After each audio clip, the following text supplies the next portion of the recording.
Hello students, आज हम आपके लिए लेकर आए हैं बहुत ही इम्पोर्टेंट पॉइंट्स। हमने बच्चों अब तक पूर्व में आपने देखा अभिक्रिया की कोटि और आणविकता निकालना सीखा था। तो अब हम बच्चों अभिक्रिया की कोटि की तरफ को आगे बढ़ते हैं। तो अभिक्रिया की कोटि यानी ऑर्डर ऑफ रिएक्शन। तो बच्चों ऑर्डर ऑफ रिएक्शन कितने प्रकार के होते हैं, ठीक है बच्चों। अब हम यहाँ से इनके प्रकार भी जानेंगे आज से, और क्या करेंगे, इन पर व्यंजक भी देखेंगे जिन पर अंकित प्रश्न आते हैं, ठीक है बच्चों। तो सबसे मोस्ट इंपोर्टेंट पॉइंट आज से शुरू करते हैं अभिक्रिया की कोटि के प्रकार। तो बच्चों सबसे पहला प्रकार है शून्य कोटि की अभिक्रिया। तो पहला प्रकार में कौन सी आई बच्चों, शून्य कोटि की अभिक्रिया। पूर्व में हमने एक समीकरण इसकी बनाई भी थी। तो देखते हैं ऐसी अभिक्रियाएं कौन सी होती हैं। तो परिभाषा के तौर पर पहले शून्य कोटि की अभिक्रिया को देखते हैं। वह अभिक्रिया जिसमें वेग अभिकारक की सांद्रता पर निर्भर नहीं करता है। वह अभिक्रिया जिसका वेग अभिकारकों की सांद्रता पर निर्भर नहीं करता है। तो जिसका वेग किस पर नहीं निर्भर करता बच्चों, अभिकारक की सांद्रता पर कोई निर्भर नहीं करता, क्या कहलावा है, शून्य कोटि की अभिक्रिया कहलाती है। जैसे हमने पूर्व में पढ़ा था क्या, H2 + Cl2 H new 2HCl हुआ, किसकी उपस्थिति के कारण शून्य कोटि बनाता है बच्चों, H न्यू यानी कि सूर्य के प्रकाश के कारण। ऐसे ही हम दूसरा उदाहरण आपके लिए लेकर आए हैं बच्चों, क्या, एसीटोन CH3CO CH3 + Br2 किसकी उपस्थिति में, H न्यू क्या बना रहा, ब्रोमाथेन और HCl। तो बच्चों ये अभिक्रियाएं बन कैसे रही हैं, ये बनाना हम आपको बाद में भी सिखाएंगे। तो फिलहाल में हमें केवल देखना है किसके कारण उपस्थिति है, H न्यू के कारण क्या हुआ, इसकी भी सांद्रता कैसी होगी बच्चों, 0, यानी सांद्रता परिवर्तन था नहीं। तो कैसी कोटि की अभिक्रिया है, शून्य कोटि की। तो परिभाषा फिर दोबारा से समझते हुए हम आगे की तरफ चलते हैं। वह अभिक्रिया जिसका वेग अभिकारक की सांद्रता पर निर्भर नहीं करता है, यानी कि अभिकारक का वेग किस पे है, अभिकारकों की सांद्रता से अलग है, इन पर कोई निर्भर नहीं कर रहा। तो ऐसी अभिक्रिया को कहते हैं हम शून्य कोटि की अभिक्रिया। तो बच्चों अब हम देखते हैं शून्य कोटि की अभिक्रिया के लिए एक व्यंजक। तो शून्य कोटि की अभिक्रिया के लिए व्यंजक देखते हैं बच्चों। तो शून्य कोटि की अभिक्रिया के लिए व्यंजक, तो बच्चों हमने माना कोई एक अभिकारक पदार्थ क्या लिया, A, जो क्या बना हुआ है, उत्पाद। तो हमने कोई पदार्थ क्या लिया, A, वो उत्पाद बनाता होगा। तो हम चलेंगे बच्चों कब, प्रारंभ में। सबसे शुरू में हमने मानना बच्चों, हमने इसकी मात्रा कितनी ले ली, 1 ग्राम ले ली, ठीक है बच्चों। कोई उत्पाद हमने कितना लिया, A, मतलब अभिकारक कितना लिया, प्रारंभ में 1 ग्राम लिया। तो क्या एकदम से कुछ उत्पाद बना होगा, नहीं बना होगा। तो प्रारंभ की स्थिति क्या रही होगी, इसकी 0, ठीक है बच्चों। अब इसके बाद हमने कहा T समय पश्चात, T समय पश्चात। तो T समय पश्चात हम मान रहे हैं यो कितना बन गया बच्चों, X बन गया। कितना बन गया हो उत्पाद, X बन गया हो। यदि यो उत्पाद X बना होगा तो प्रारंभिक स्थिति कितनी बनी होगी, इसमें से कितना कम हो गया होगा बच्चों, A - X। कितना हो गया होगा, A - X, ठीक है। फिर दोबारा समझेंगे, T समय पश्चात हमने मानना है उत्पाद कितना बना होगा बच्चों, X बना होगा।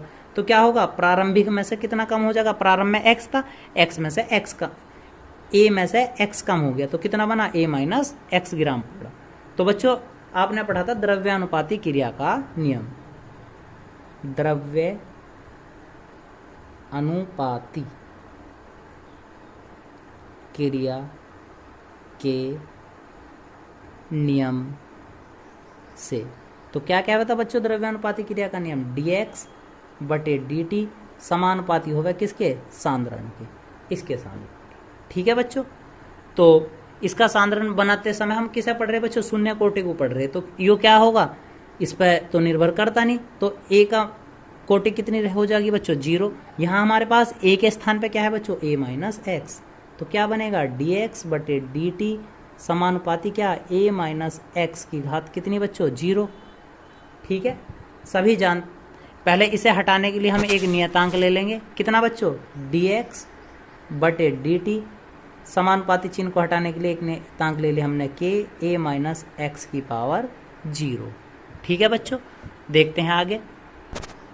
तो बच्चों यहाँ था क्या, dx/dt बराबर k, और सभी जानते हैं चूंकि A - X की पावर 0, तो जिसकी पावर 0 होती है उसका मान कितना होता है बच्चों, 1। तो यहाँ कितना बचेगा, गुना 1। तो हमारे पास बचा dx/dt बराबर कितना बच्चों, k।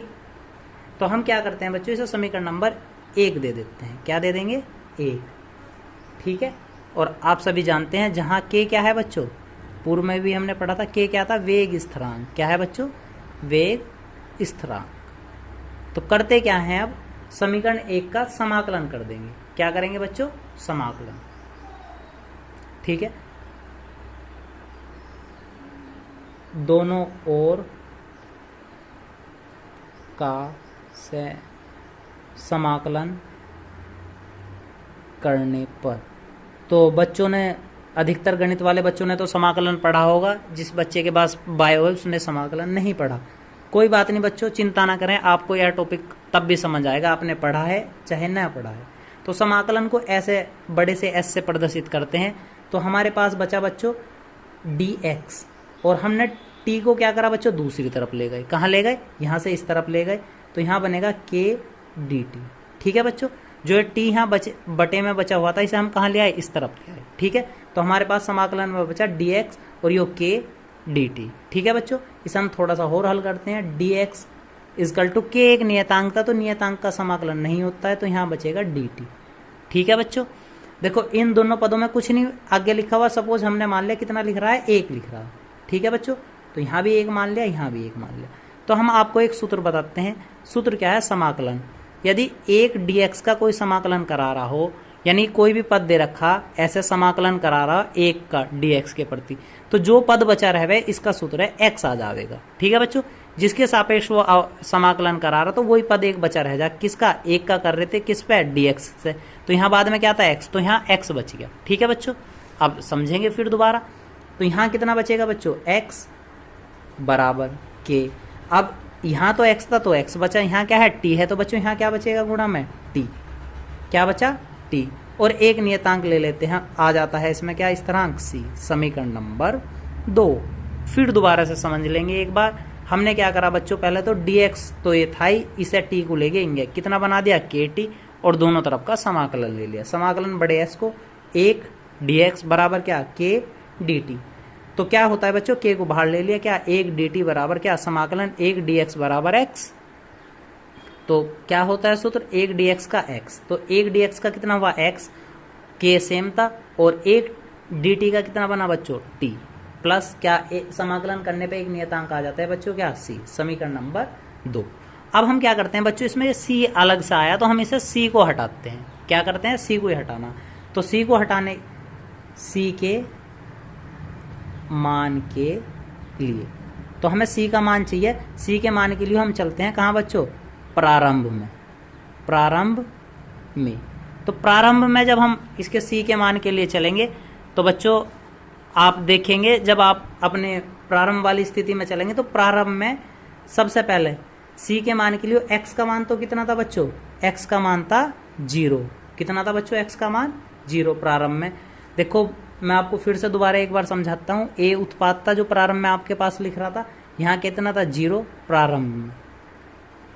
ठीक है, और यो कितना था, a। कुछ समय बाद a माइनस x हो गया था, और यो कितना हुआ था, x। कितने समय पे बच्चों, t समय पश्चात। ये तो लिखा हुआ है प्रारंभ में। तो प्रारंभ की स्थिति के हिसाब से आप देखते हैं, तो प्रारंभ में x का मान कितना है, यहाँ 0 है। ठीक है बच्चों, और समय जब हम प्रारंभिक स्थिति में है तो t का मान भी कितना है बच्चों, 0, क्योंकि t भी कुछ नहीं था प्रारंभ में।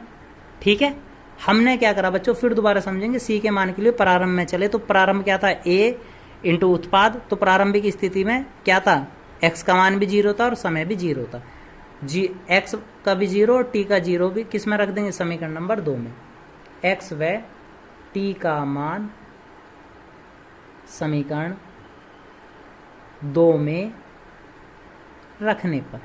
तो बच्चों अब हम क्या करेंगे, x और t का मान किस में रखेंगे, समीकरण नंबर 2 में। तो x का मान कितना हो गया बच्चों, 0 प्लस k गुणा 0 प्लस c। तो ये बना 0 प्लस 0 प्लस c, यानी कि c इजकल टू भी कितना आ गया बच्चों, 0। c का मान कितना आया, 0। तो अब हम क्या करते हैं बच्चों, इस c का मान समीकरण नंबर 2 में रख देंगे। c का मान समीकरण 2 में रखने पर, तो जब c का मान हम समीकरण नंबर 2 में रखेंगे तो हमारे पास क्या बनेगा, x बराबर kt प्लस 0, यानी कि x बराबर क्या बचा बच्चों, kt। और यदि हमें यहाँ से k का मान निकालना हो तो क्या बचेगा, बटे t, यानी k बराबर क्या हो जाएगा, t आ जाएगा अपोन में। तो k बराबर क्या बना बच्चों, x बटे t। क्या बचा बच्चों, k बराबर x बटे t। तो यही k क्या था यहाँ वेग स्थिरांक, x क्या है बच्चों पदार्थ की मात्रा और t क्या था समय। ठीक है बच्चों, तो उम्मीद है आपको समझ आ गया होगा। यही शून्य कोटि की अभिक्रिया का व्यंजक है, किसके पदों में बच्चों वेग स्थिरांक के पदों में। तो k क्या था वेग स्थिरांक, t क्या है प्रारंभिक मात्रा और k क्या है बच्चों वेग स्थिरांक, x क्या है मात्रा, t क्या है समय। ठीक है बच्चों, अब देखते हैं प्रथम कोटि की अभिक्रिया की कुछ, शून्य कोटि की अभिक्रिया की कुछ विशेषता। तो बच्चों पहली विशेषता, शून्य कोटि की अभिक्रिया का वेग अभिकारक की सांद्रता पर निर्भर नहीं करता है। परिभाषा के अनुसार ही लिया हुआ विशेषता है। जो शून्य कोटि की अभिक्रिया का वेग है वो अभिकारक की सांद्रता पर निर्भर नहीं करता है। द्वितीय नियम क्या कहता है बच्चों, शून्य कोटि की अभिक्रिया के लिए वेग तथा वेग स्थिरांक की इकाई mole litre inverse second inverse है। तो बच्चों वेरी इंपॉर्टेंट पॉइंट है, शून्य कोटि की अभिक्रिया के लिए वेग स्थिरांक का मात्रक कितना, वेग स्थिरांक तथा वेग स्थिरांक की इकाई का मात्रक क्या होता है mole litre inverse second inverse. कितनी बार परीक्षा में पूछा जा चुका है शून्य कोटि की अभिक्रिया के लिए वेग स्थिरांक का मात्रक। तो क्या बनेगा बच्चों mole litre inverse second inverse, या आप सभी जानते हैं हम इसे ऐसे भी लिख सकते हैं मोल बटे लीटर और सेकंड। ठीक है भाई, मोल प्रति लीटर सेकंड भी। तीसरा नियम, शून्य कोटि की अभिक्रिया सदैव कैसी होती है बच्चों, एक पूर्ण अभिक्रिया होती है। शून्य कोटि की अभिक्रिया कैसी रहती है, सदैव पूर्ण रहती है। नियम नंबर 4, शून्य कोटि की अभिक्रिया x बराबर kT का पूर्णतः पालन करती है। तो जो हमारी शून्य कोटि की अभिक्रिया है वो किसका, x बराबर kT जो अभी हमने सिद्ध करा था उसका क्या करा है बच्चों पूर्णतः पालन करा है। पांचवा और लास्ट नियम, अर्ध आयुकाल। शून्य कोटि की अभिक्रिया के लिए अर्धायुकाल, क्या बच्चों अर्धायुकाल के लिए भी डेरिवेशन था एक छोटा सा, x बराबर kT जो हमने पूर्व में बनाया था, हमने क्या बनाया था बराबर x बराबर k/t। यदि हम x का मान यहाँ से निकालना है तो यही बन जाएगा x बराबर kT। यदि हम अर्धायुकाल के लिए समय को तो कितना मान लिया बच्चों t1/2, तो t के स्थान पे तो क्या कह देंगे t/2 अर्धायुकाल, और हमारी जो मात्रा x थी उसे हम कितना कह दें बच्चों a/2 कह दें x के स्थान पे। तो इस वाले पार्ट में रख देंगे। तो इस वाले पार्ट में जब हम रखेंगे x की जगह तो कितना रख देंगे 1/2 के नुक्का नुई t1/2। तो क्या बन जाएगा, यदि हम यहाँ से t1/2 का मान निकाल लें तो क्या होगा बच्चों k भी बटे में आ जाएगा। तो इसका मान कितना हो जाएगा a/2k, कितना हो जाएगा बच्चों t1/2 बराबर a/2k। और k क्या था हमने पहले से ही पढ़ा, एक नियतांक है। तो नियतांक को हटा के यदि हम ऐसे दोबारा से बना दें इसे व्युत्क्रमानुपाती से तो क्या बनेगा, अतः शून्य कोटि की अभिक्रिया के लिए अर्धायुकाल अभिकारक की प्रारंभिक सांद्रता का कैसा होता है बच्चों, ए क्या था प्रारंभिक सांद्रता थी, प्रारंभिक सांद्रता के कैसा होता है बच्चों समानुपाती होता है। ठीक है, उम्मीद है बच्चों आपको आज का वीडियो पसंद आया होगा। हमारे वीडियो को लाइक करें, शेयर करें और अधिक देखने के लिए हमारे चैनल को सब्सक्राइब करें। धन्यवाद।